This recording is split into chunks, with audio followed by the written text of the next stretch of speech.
Thank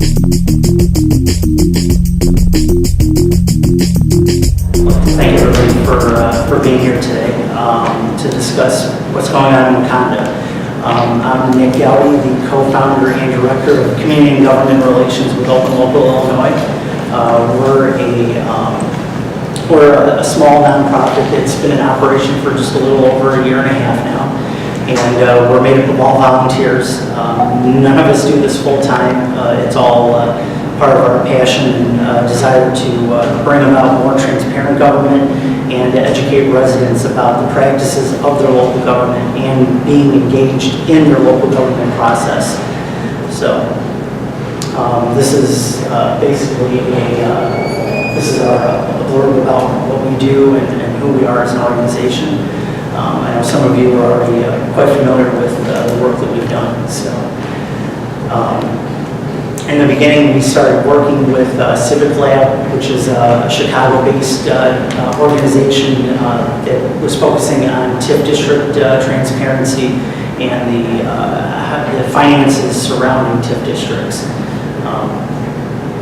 We currently, part of our board of directors is a former city manager with over 30 plus years of experience.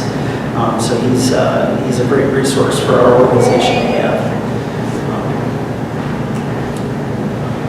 So back in February, we were contacted by Irene and a few other residents in Wauconda regarding some of the issues that have been made public in the media and elsewhere, such as the discussion of closing the 911 call center, the appointment, the surprise appointment of the interim police chief. There was also the progress of switching over Lake Michigan water supply that was significantly delayed and slowed due to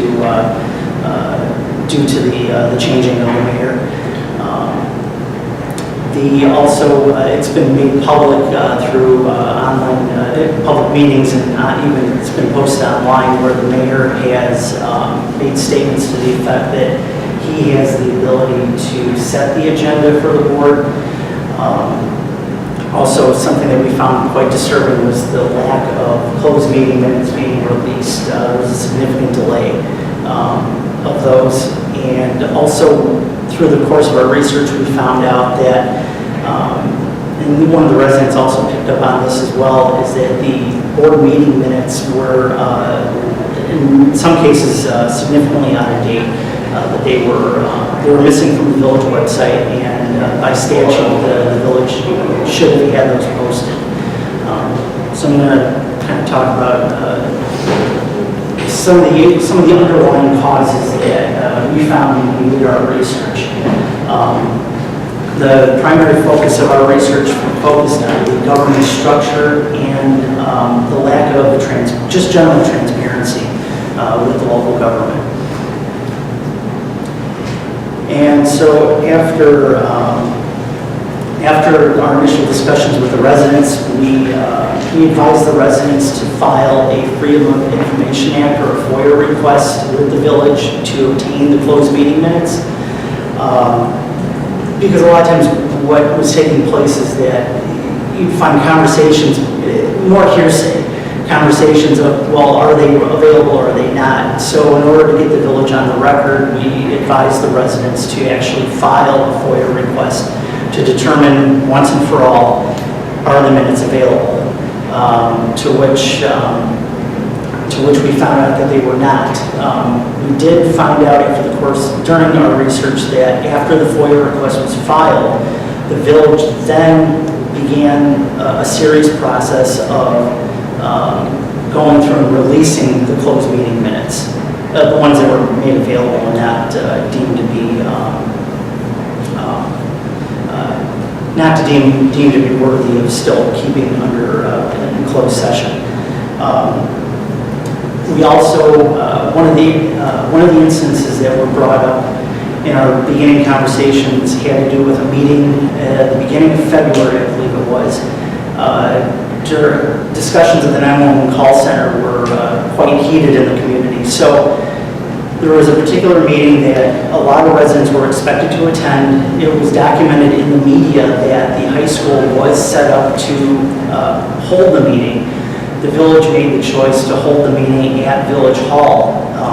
They had a large turnout of residents, and not all residents were able to fully participate and engage in that meeting. So it was our recommendation to the residents that we were working with to file with the Attorney General's office for a violation of the Open Meetings Act. Because, and I'll explain this later, I'll go into more depth with the Open Meetings Act, but basically because they did not allow, the meeting was not convenient and open to the public as defined by the statute. So, like I said, I'll be touching base on that a little later on. And also part of our research looked at examining some of the ordinances in Wauconda and also looking at the Illinois Municipal Code. So basically what did we find? Our first thing is that regarding the police chief interim appointment, there is no time frame defined either by Wauconda state ordinance or Illinois Municipal Code for interim appointments. There is also a lack of comprehensive local government transparency at the basic level. Now, Wauconda does pretty decent when it comes to transparency as far as having contact information available, ordinances online and building permit information and things like that. So it's not, there are definitely worse communities out there. But with regards to just releasing meeting minutes, we found it to be quite disturbing that should not be happening. So, and we also found that there was no ordinance as far as who assembles the governing body's meeting agenda.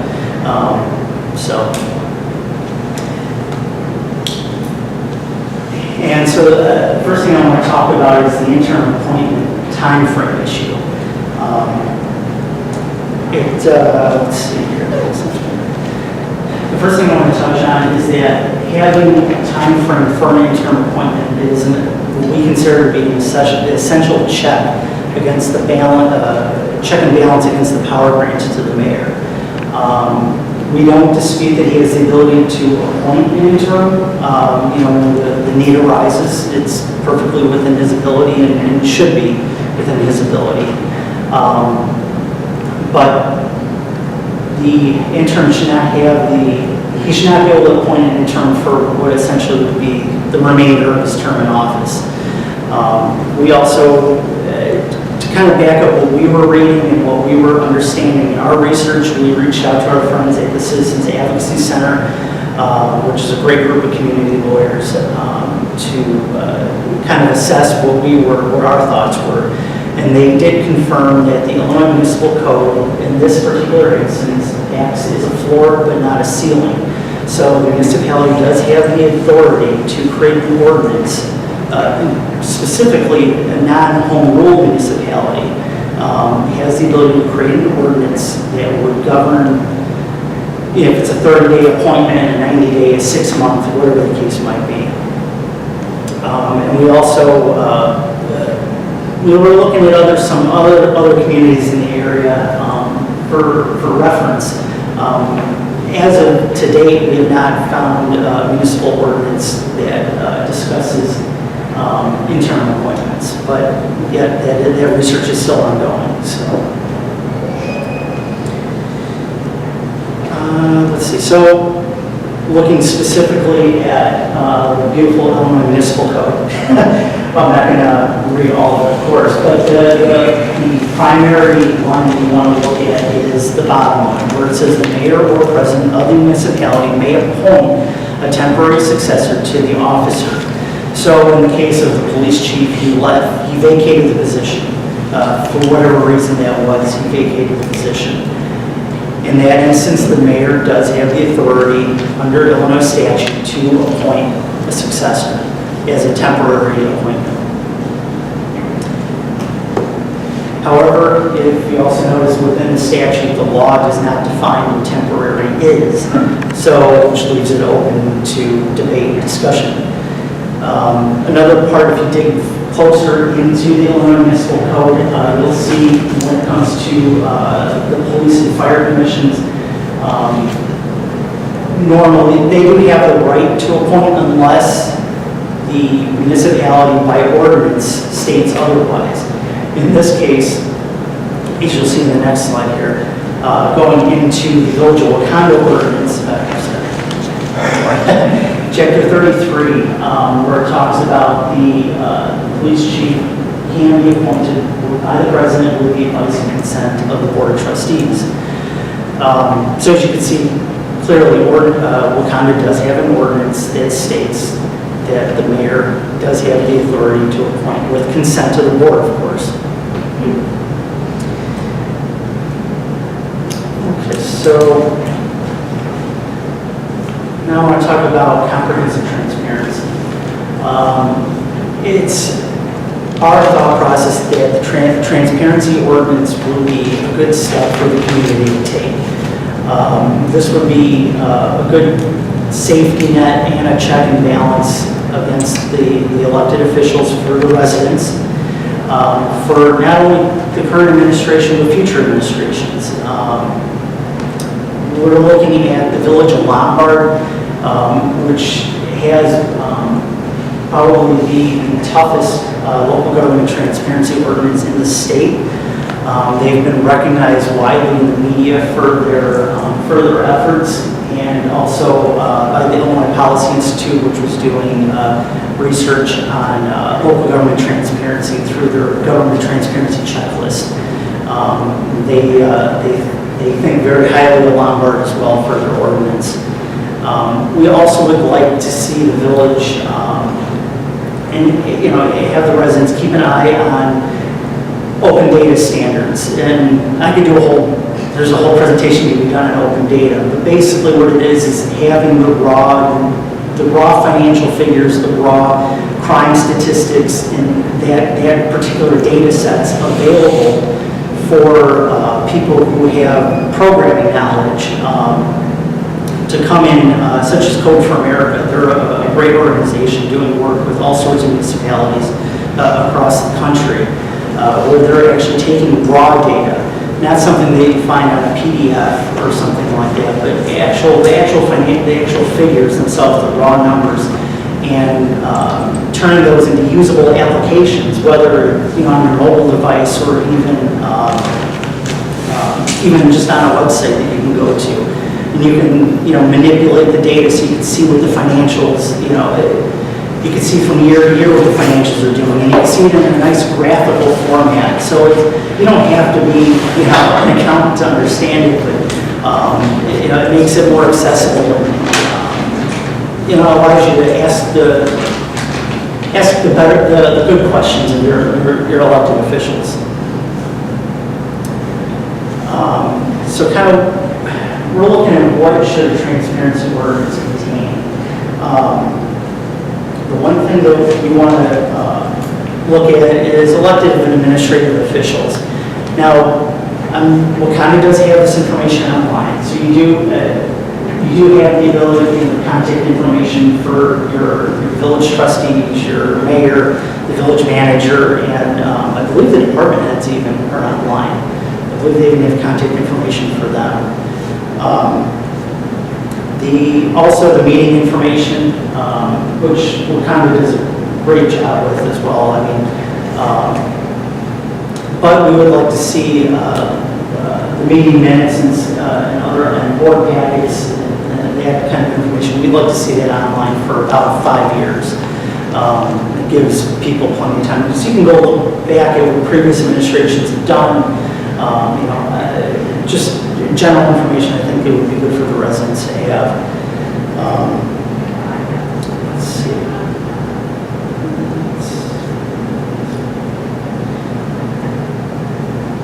Keep in mind, some of this information, such as the meeting minutes and things like that, are governed by Illinois statute under the Open Meetings Act. So they do, they do have to have the meeting minutes posted online.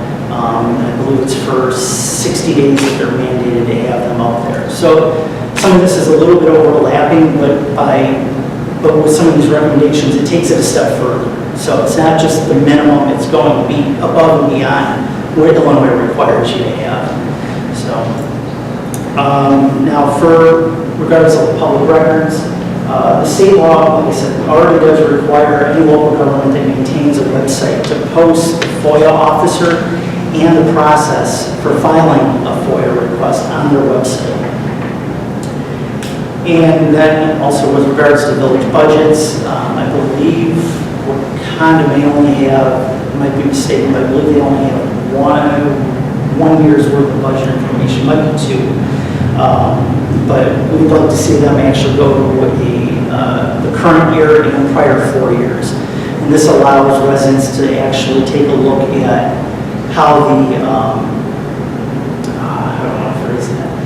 How the agenda of the governing body has changed over the years, what's worked, what hasn't. So having the budget information online would be a great asset to residents, and also for watchdog groups, you know, such as ourselves or Truth in Accounting, even to be able to access the information easily, and it's kind of a preventative for corruption to take place. So, yeah. In fact, I had to. They had 1 year of comprehensive financial report online, but I had to ask the village for 8 years. I looked for 8 years of information. It'd be nice to have all that stuff out there on the website. Mm-hmm. Yeah. So it was only 1 year. I couldn't remember if it was 1 or 2, but yeah. You know, was it the most recent one? Yes, they have it 213. Yeah. And yeah, this kind of leads right into my slide here with the financial audits. Now I know typical thought process within the good government or the transparency community has been 5 years. Now, with like an organizational Truth in Accounting, would the recommendation would be to go further? Further than that, or? Yeah, I think so. I think along, if the information is available, it's cheap to put it up on the website. Right. Yeah. Along history is very important, especially, we just went through the worst recession since our Great Depression, but it's good to have a feeling for how the village does in good times and bad, and getting some historical perspective. Yeah, because it's all PDF information. It's very simple to put up, and so why don't you put it up? Mm-hmm. It's very easy. Yeah, we post PDFs to our website all the time. So we'd also like to see the TIF district. Well, I know you guys just got a TIF district basically implemented within the past year or so. So you don't have too many TIF reports that would be applicable. But when it as the years progress, we would like to see the TIF district reports that are filed with the state. We'd like to see those placed on the website as well. So we would also actually add on to this. The village should also, even if the TIF district is not doing anything, there's no financial transactions taking place, the TIF report should still be filed. We found an instance in the village of Franklin Park. They had, I want to say they had like 8 TIF districts. Now granted they're smaller and spread out throughout the community, but there were 2 or 3 new ones that they had, and they did not post the TIF reports for those TIF districts. They said because there was no financial activity taking place. We were, through further research with the Illinois Comptroller's Office, we were disappointed to find out that even though the village was required to report on those TIF districts, even though nothing was going on financially with them, so they say, they were required by Illinois law to do so. They had to report on those, but there was no financial penalty for them not doing that. So unfortunately, there was, other than they get their name on a list, but yeah. So even if there is no financial activity, we still like to see the TIF reports being filed in a timely manner as required by the state. So also the expenditures. Credit card expenditures for at least the past 5 years should be posted online, in a very easy to read PDF. We'd like to see the PDF be searchable. It's typically what the kind of the gold standard. It should at least be searchable, so.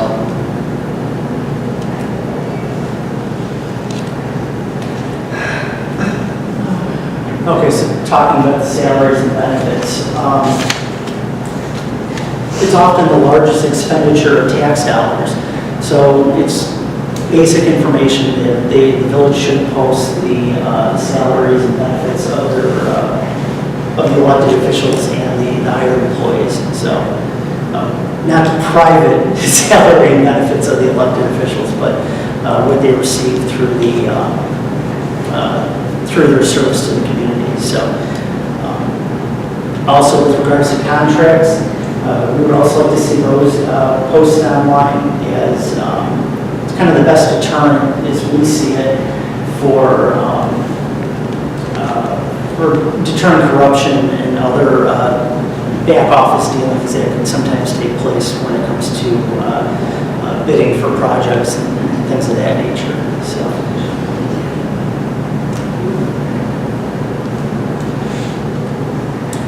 And lobbying. We would like to see that the concept of local government hire a lobbying group and to lobby other levels of government, such as your state or county or even federal. I know sometimes it's a touchy subject for people, but local governments do hire lobbyists to obtain, either government grants or just to get a little money pushed their way for projects.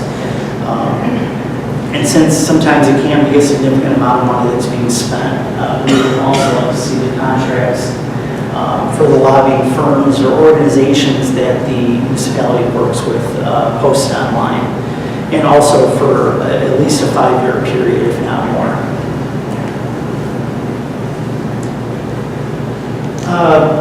Taxes and fees, just from a standpoint of people knowing what taxes and fees exist. It'd be nice if the village had one central page that listed all of, the taxes such as, vehicle licenses, any garbage fees, even a local sales tax even, having that information online. It just makes it easier for those in the community, businesses as well, and maybe even those visiting the community, if they so choose to actually see what certain rates are. If you're thinking of moving into a community, you deserve the right to know what fees and taxes you're going to be expected to pay. So, and it also makes it a lot easier for residents to see when increases are taking place. So, and then building and zoning. This is it's not so much of a transparency issue of any kind of corruption or anything like that. It just allows property owners and businesses to make better, well-informed decisions when it comes to planning projects and scheduling potential work to be done. So there's no surprises down the road and extra costs that may be incurred. So I want to talk about the issue of setting the agenda, since this has been a little contentious with some of the residents that we've talked with. Specifically, that this was stated at a public meeting, that the mayor is stated that he has the ability to set the agenda. That's actually incorrect. He's considered part of the executive branch of the municipality. The executive branch does not have the authority to set the agenda for the legislative body. Now, digging further into it, the municipal code, unfortunately, so you want to see it, they do not state who gets to set the agenda. Also, looking at the ordinances in Wauconda, there is nothing that defines who sets the agenda. Now, to kind of take it a step further, the board of trustees is governed by what's referred to as Robert's Rules of Order. So it's a nice thick book if you ever want to pick up a copy. I personally find it interesting, but it can get a little lengthy. So basically what it states, it's common especially in a small group setting, like the small board of trustees, it's common that you would find where the chair is the one who assembles the agenda. And so maybe they're the one responsible for putting the items together, as the case might be. But it's the board who actually sets the agenda. So there's nothing defining that the mayor has the ability to stop items from being placed on the agenda if the board believes it should be placed on it for discussion. We also, talking with the residents, our recommendation is that the board should define by ordinance, and they do have the right to do so, who actually sets the agenda. For example, the city of Elmhurst and a handful of other municipalities we look at, they actually do have it set in ordinance. City of Naperville. Now, I do want to warn the city. If someone looks this up, they might come back at me and say, well, those are home rule communities. It's true. City of Elmhurst, City of Naperville, home rule communities. So they do have extra leeway as far as what they can do. But but even looking at, but this is now one of those issues. The village does have the ability to define by ordinance who sets the agenda. In the city of Elmhurst, as I was saying, the village administrator or village manager is the one who assembles the agenda. He does not set the agenda. He simply assembles it. The board, with his staff and then the board as well, they decide what items are being placed on the agenda for discussion and for voting. So, and this is what I would consider a big check and balance against any administration in the future. By the mayor stating that he or she has the ability to set the agenda for the board, it sets a dangerous. It's a dangerous thing to have that thought process take place, because then you have the executive almost single-handedly controlling what the governing body or the legislative branch is doing. I'm not saying that I wanted you to clarify that. I'm not saying that is happening in this instance. This is something that that we're saying is a recommendation for future administrations. That it's a good precaution that the village should adopt. So, kind of going back a little bit here regarding the Freedom of Information Act. Because I know a lot of times residents, you want to get involved in the community. You want to find out what's going on with the budget. You want to find out what the salaries are, or what a particular garbage contract is. But a lot of times that information is not posted online. So that becomes it can be a daunting process of thinking, well, how do I get this information? And then you hear people throw the word around FOIA requests, or and for some it can be kind of a scary thing, and you're thinking, well, I don't have the time to find out how do I file one, or the time to file one. So kind of in the interest of civic engagement, I wanted to talk a little bit more about FOIA. I know a lot of people here are fairly familiar with the process, because you guys have gone through it yourself. So, learning the ins and outs as you go. So, and I'm sure a lot of you already know this, but it is you can request records such as salaries, contracts, meeting minutes, closed meeting minutes, budgets, board packets. The board before every meeting receives kind of standards. The board will receive a packet of the ordinances or resolutions that are on the table on that meeting's agenda. And some municipalities are really good about it, posting it online. I know, for example, Lombard, they post it on the online. Naperville, I love what they do. They actually have, I didn't notice it lately, but on their Facebook page, if you sign up for their Facebook page, they actually will post an update prior to the board meeting that, the packet's posted online, so everybody can go and check it out. And it kind of gives you you then walk into the meeting understanding what's going on, or you can formulate your questions instead of hearing the discussion at the moment, or seeing a line item on the agenda and asking a question without having all of the proper information in front of you. So, also, once you file a FOIA request with the village, they have 5 working days after your request to respond. If they do not, because sometimes some records are harder to get than others. They have to dig through, file cabinets and papers. So in that instance, the village can come back to you before the 5 working days is up. They have to come back to you and they would have to give you the reason for requesting an extension. And then they could request like a five extra working day extension to fulfill that request. Now I know this is something that's been troubling for us.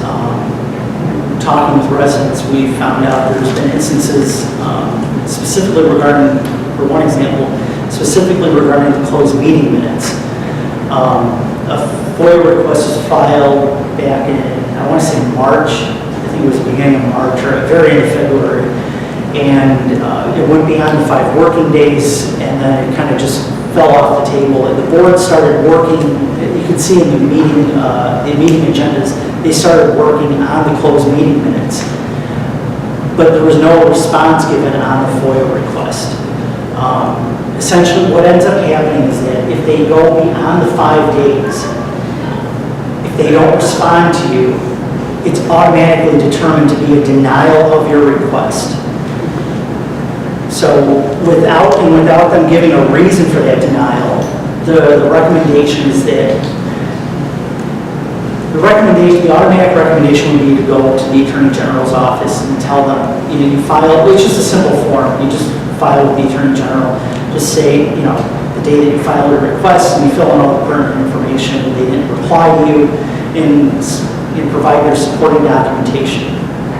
I do want to kind of caution from going to that step immediately, only because the people who are in the clerk's office typically is your FOIA officer. They have a lot of paperwork that they're going through. I mean, they have a full-time job that includes fulfilling these FOIA requests. I would recommend first picking up the phone. Give them a call, find out what the status is, or send them an email and find out what the status is of your FOIA request.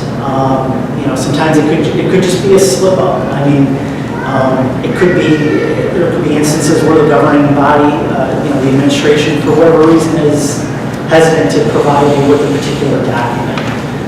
So the FOIA officer is stuck in this no-man's land where they're trying to fulfill your request that they have to by law. And then on the other hand, they're stuck, they're dealing with an administration that may not want to let a document go. Give the FOIA officer the opportunity to fulfill your request first. If they're not responsive and they refuse to communicate with you on your request, then by all means, contact the Illinois Attorney General's Public Access Counselor.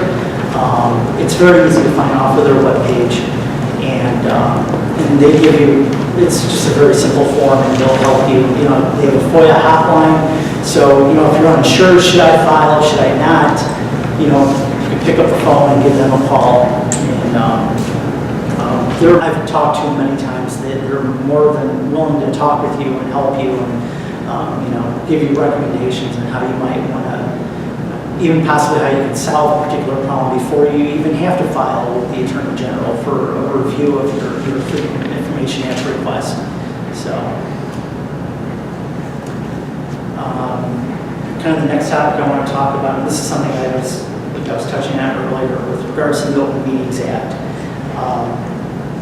Basically, it's a law that outlines how local government meetings are conducted in Illinois, and it also specifies in the Illinois Open Meetings Act how such things such as advance notice is required by the governing body prior to meetings. It's a very extensive piece of legislation.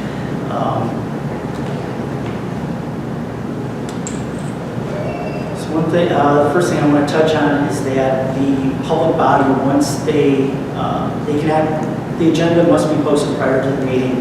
The agenda cannot be changed less than 48 hours before the meeting takes place. Also, the public body, when they're in the meeting, they may not take action on items not listed on the agenda. So if there's a particular garbage contract or something that comes up for consideration, if it's not listed on the agenda, the board may not vote on that item. If they do, they violated the Open Meetings Act by doing so. They may, however, discuss any items that they want they may discuss any items even if they are not on the agenda. So if someone wants to talk about the village's summer help program or something like that, the trustees do have the option to speak about it, as a matter of opinion or otherwise, but they can't vote or take any action on the particular subject matter that they're talking about, unless it's specifically on the agenda itself. Also, a particular item to note is that the public body must hold a meeting at a specific time and place that is convenient and open to the public. And this kind of goes back to how we first got involved in the whole process. Excuse me. The statute, if you're reading specifically in the statute, does not define what open and convenient is. So in that instance where the statute does not define it, the courts are allowed to define it. There are two particular public opinions that came from the Attorney General's office. I know one of them was in 2012. I want to say the other one was in 2013. And in one of the instances, it had to actually do with the school board. I can't remember what the exact circumstances were, but for some reason the board decided to hold a meeting at I want to say it's the superintendent's house. Now they posted it; it was made public. They didn't define it. They didn't fail to comply with the Open Meetings Act under those terms. But by having it in an inconvenient, what the courts deemed, or actually what the Illinois Attorney General's office deemed, was not considered to be open and convenient. So in the case of Wauconda, the meeting at about mid-February that took place at the Village Hall that should have properly been moved over to the high school, which was already established to be able to hold the meeting. And this is not, I do want to clarify, this is not my opinion, this is not the opinion of residents. It was documented by local media reports as well, that the high school was set up to hold this meeting. By the board not, and knowing, and that's another thing, it also, they knew, there was a knowledge that the public turnout would be quite large for this particular meeting. And for the board to fail to act on it, it was our thought that based on past prior rulings that they did violate the Open Meetings Act by not meeting the standards of open and convenient for the public. So, and kind of touching back, So the mayor made the decision on that. So does he get the decision, or because he didn't make the decision? Well, in that instance, At least that's what I heard him say. No, we don't need it. yeah, he is the chairperson of the meeting. The board should, I believe, and I don't want to give you the wrong information, so I don't know specifically how that would play out in the meeting. The board would have, trustees would have the ability to speak up, because they also, trustees, I believe, they have to go through OMA training. They have to, through the Attorney General's office. So they would they should be well versed in this as well. Now, granted, this is a little minute, you know what I mean? Usually, posting of the agenda is what you can and can't talk about, closed sessions, things like that. I mean, that's something that, elected officials are probably more likely to recall, this is something a little more kind of fine in the statute, but nonetheless, it's something that they should be well aware of. So the trustees, the board takes the fault for not doing that. It's not, if the trustee doesn't speak up, they're just as fault as the mayor is, as far as I'm concerned. They're an elected official. They are not an employee of the mayor. They do not work for the mayor. They work for the people. So at the end of the day, whether it looks proper in public for them to disagree with the mayor, their elected responsibility is to represent the interests, the best interests of the community and the residents that they serve. So, and actually the one resident that we were speaking with, she did go and file with the Attorney General's office on our recommendation. And they did send a letter stating that they will be researching it. And I know there's a recent letter there was a letter that was sent to the village requesting additional information for the instance of which it was filed against for that meeting. I have not yet seen the recent letter from the resident, but as soon as I do, if you want, actually, I can give you my contact information for the meeting if you want. I can follow up with you on that as well.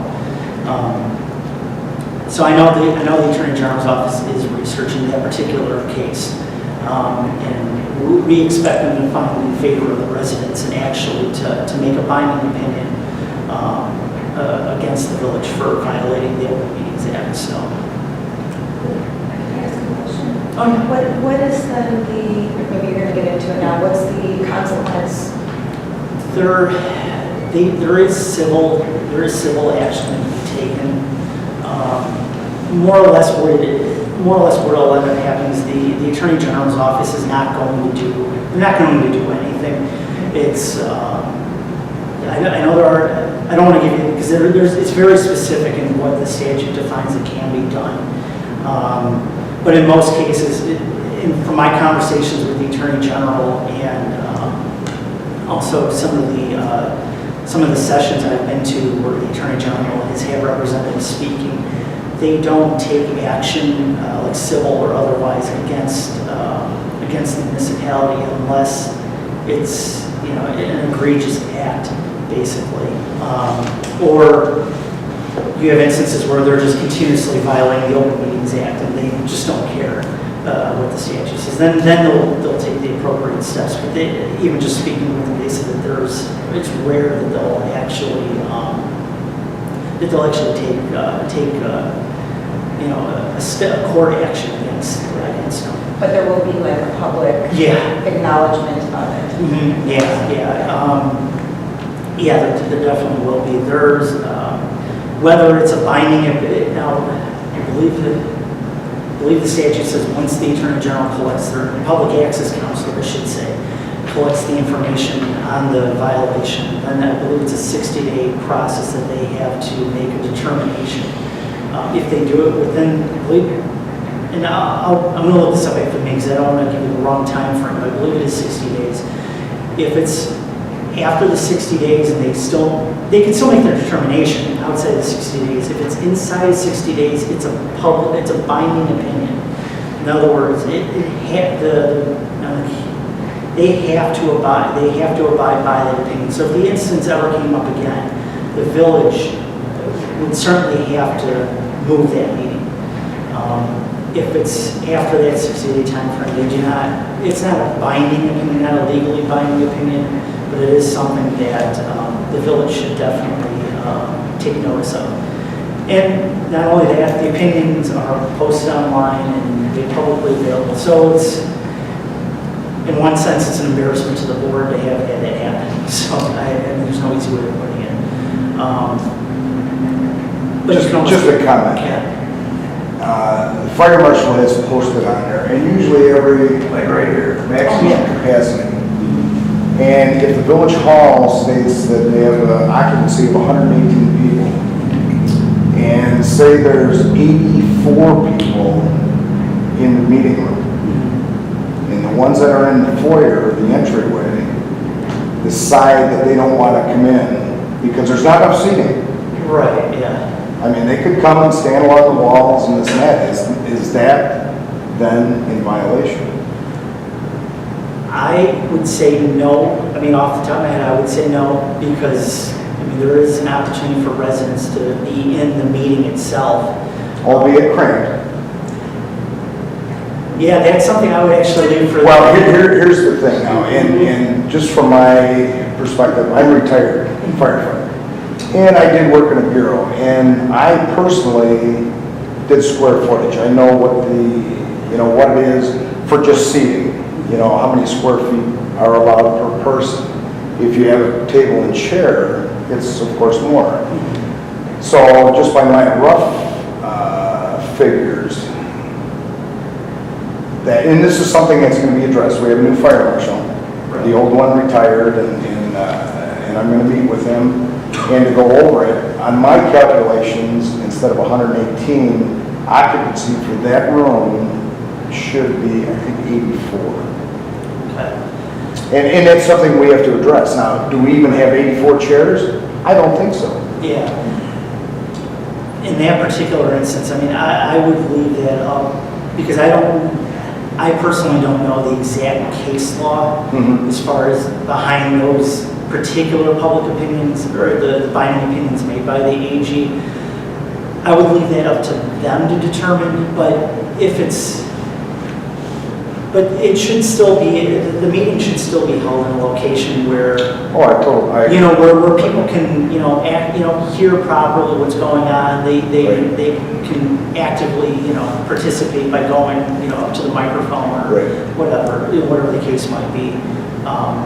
So I don't want to comment on that end of it, because it's something that if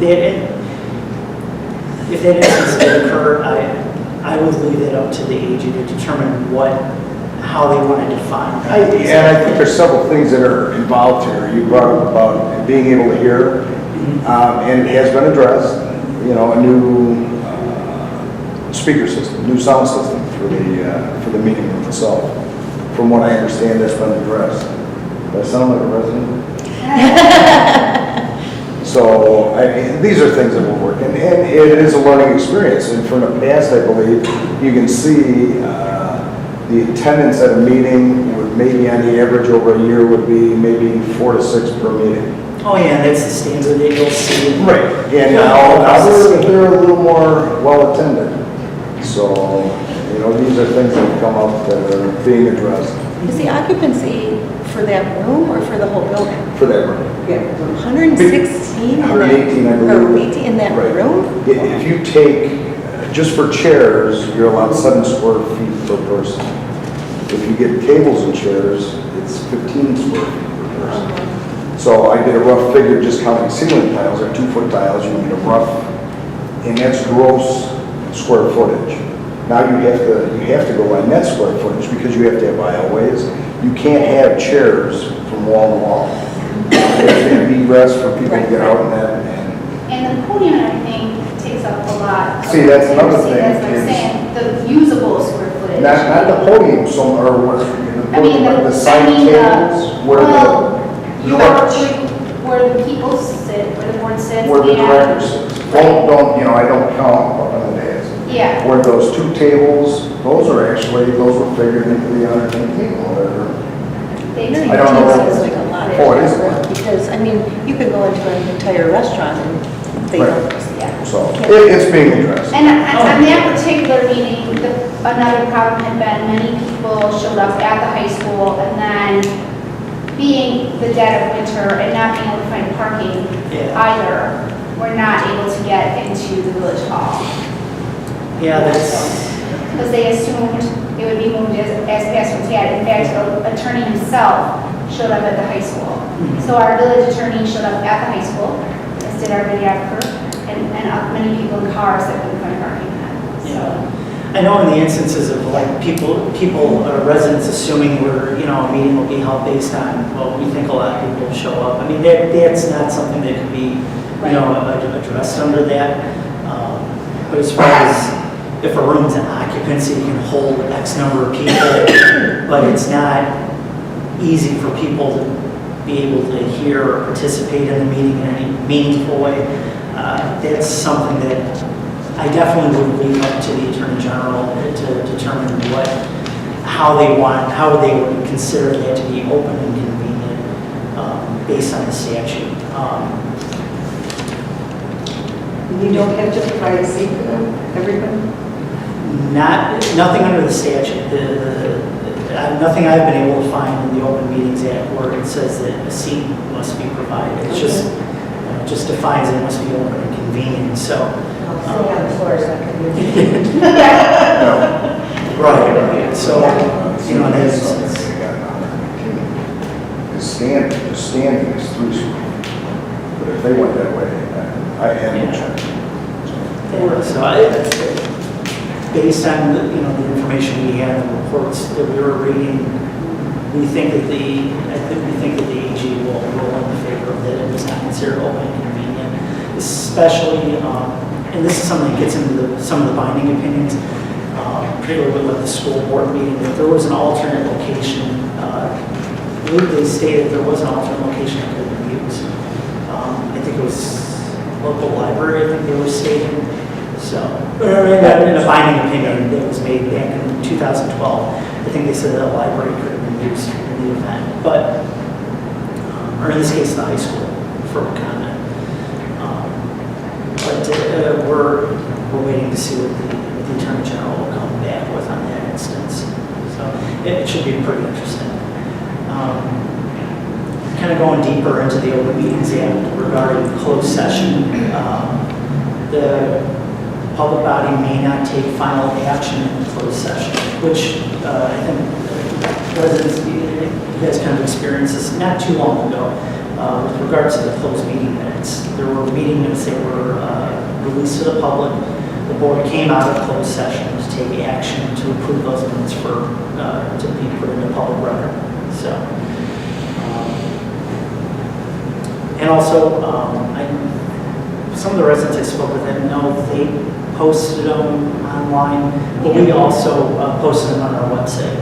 So when we were, during our conversations with one of the members of the village administration, when it came to missing meeting minutes, when we were having our conversations with them, I also asked them to post the closed meeting minutes online, just as a kind of they're not mandated by law to do so, just kind of a nature of goodwill, posting meeting minutes online, because I could, if you don't, I can still obtain them, and any other resident can obtain them. So why not just post them online? It was disappointing to see that the village did not do that, so we did. And we told them that we would post them online if they did not. And I like keeping my promises, so. Yeah. And then also with the closed meeting minutes, every 6 months, the board should review past closed meeting minutes and determine which ones can and cannot be made public, so. I have a follow-up question to that. If they had gone over that 6 months and it took them X amount of time to come out with them, and now another 6 months has passed since they reviewed, should they now address the next 6 months of minutes, or do they get a new 6 months? It's a new 6 months from the time that the way that Even though they were late, even though they were 4 months late or whatever. Yeah, because it doesn't define here. I haven't seen anything that defines by the calendar year. Mm-hmm. So every 6 months. So right. So since they just did it back in April, I want to say, is it April or? Yeah, maybe the end of April. April, yeah. So then once they do a review, then a 6 month period begins again. So even if it's 10 months, So, now you start a new 6 months? wait, okay, because what I confused it is if they only reviewed those 6 months and not the meeting minutes up to when they reviewed, should they review that next 6 months? That's something I'm continuing to look at, Okay. because the closed meeting, in and this is, I just haven't had the time to dig into it, Yeah, honestly. no. Come on, Nick. Because the closed meeting minutes that they released went up to September, I want to say. So you have September, right? So technically, They only did the first 6 months. right, reading the statute, you would say, well, they're in violation again because they haven't done the next 6-month period. That's what I'm Right? That's something I'm continuing to look at. My initial thought is that yes, you're in violation again Yeah. because you only did 6 months. Now you still have another 10 months or whatever the case might be because right now you're in June. Yeah. Or, well, yeah, you're in June as of tomorrow. So Yeah. yeah, my understanding, my initial thought is yes, you would be in violation again. So basically, if you're over the 6 months, then technically every month is a new 6 months, right? Well, yeah, because it continues to add on to the pile of lacking review of those minutes. I don't want to state for certain, though, at least at this point, because it is something I do want to continue. I want to ask around a little bit. One of our other staff members, I want to talk with him about it. But yeah, my understanding is that yeah, you will be in violation again. The way I read the statute, the way I see it as being interpreted, I believe you would be. But I don't want to make that a definitive, Would this be a goodwill effort if they just, Oh, yeah, the next 6 months now? They could review closed meeting minutes every month if they want. They can, every other meeting if they want to review closed meeting minutes, they have the ability to do that. The statute doesn't say you can't. They just say at minimum you have to do it every 6 months. Oh, So, they have the right to do that if they want. Probably be a good idea, so you didn't have them build up on it. Yeah. The only issue you run into though is that with the closed meeting minutes, a lot of that is confidential information for either, it could be land purchases, it could be employment, things of that nature. So, if they did it every month, the board would probably end up coming back and saying, well, these are always, these continue to be closed. And they could do that for, 3 or 4 months before they might be able to release something. So there is the possibility of, it would be kind of a. But you would also have to venture to guess that with all the closed meetings, that there would be something to release. Yeah, it's very possible, yeah. I would say it's definitely possible that there could be information that could be, released earlier rather than waiting that 6-month period. But I mean, without knowing exactly what's being discussed, it would, just be my assumption. In that issue of the 6-month mark, that is something I'm going to continue to look at, so. Staying on it, Nick, is there anything in closed session minutes that may never be released for any reason? I would think that there are probably items that that may remain in closed session for, the life of it, the minutes have to be kept. Okay. I can certainly see circumstances where that would be the case. Personnel, health or employment records or things like that might, in certain circumstances, I could see, that would have to remain forever. Okay. I wouldn't count that out.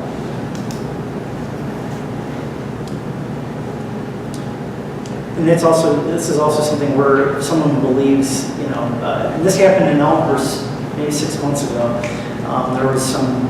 There was an issue with a parking, I think it was a parking garage facility that was being constructed, and the board went into closed session, and actually in the particular instance, to discuss matters relating to the land, or what they deemed to be issues with the purchase of the land and otherwise. The board went into closed session. One of the trustees in that meeting thought, hey, we shouldn't be discussing this in closed session. It should be an open session issue.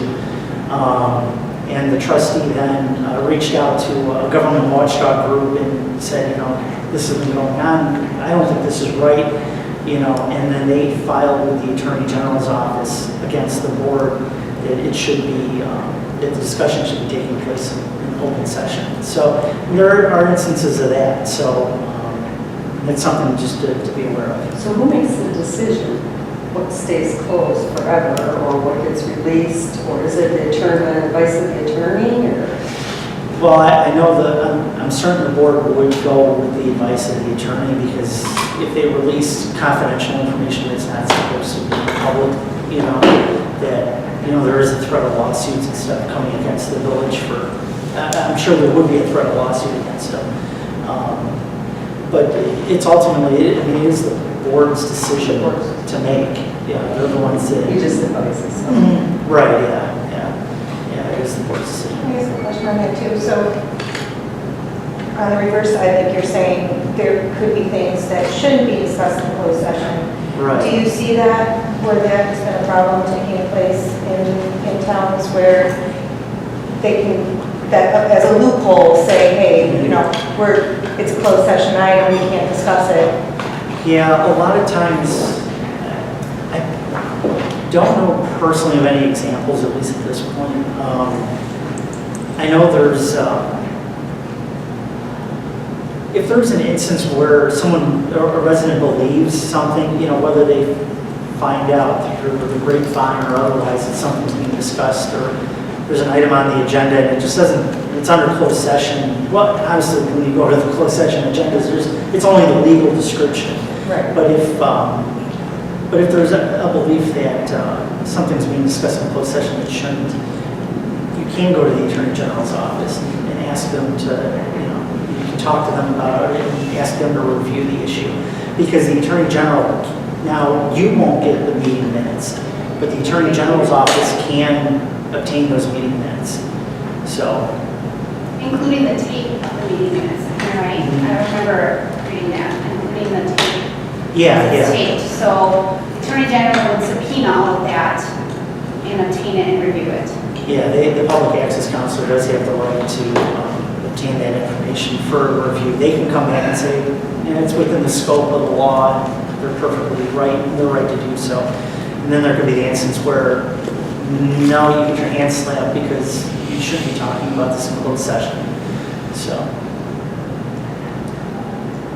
Okay, I know we've interrupted your presentation. No, this is what I wanted. Okay. So this is perfect. And so I just kind of wanted to just close up and wrap up on, how as a resident you can be involved in your local government. I highly encourage you to attend your local board meetings. I know a lot of you are really good about that already. Attend even the committee meetings. In actuality, if you want to see the real work of your local government go on, go to a committee meeting. That's where the bread is made, basically. So, when you go to the regular board meetings, it can be interesting, some discussions that might take place and everything, but usually those are just more or less for final action for voting on a particular agenda item. But definitely go to your committee meetings. Yes. And then make sure you vote. Yeah. Yes, please vote. Thank you. What's the one prior to that, Nick? Huh? What's the one prior to vote? Make sure you Asking register. for local office. Yeah. If you have a good idea, it's definitely worth going for. So. If you're doing it for the right reasons. From the Very. I think if you're going to run for office, I think you have to have a little bit of an ego to do it. To think that you have the answers to the problems. Come on, Yeah. You can just be altruistic, but there are sometimes egos. Yes. Is that your cell phone, Nick? Yeah. Oh, yeah. Yeah. It's the easiest way to get a hold of me, so. No, thank you.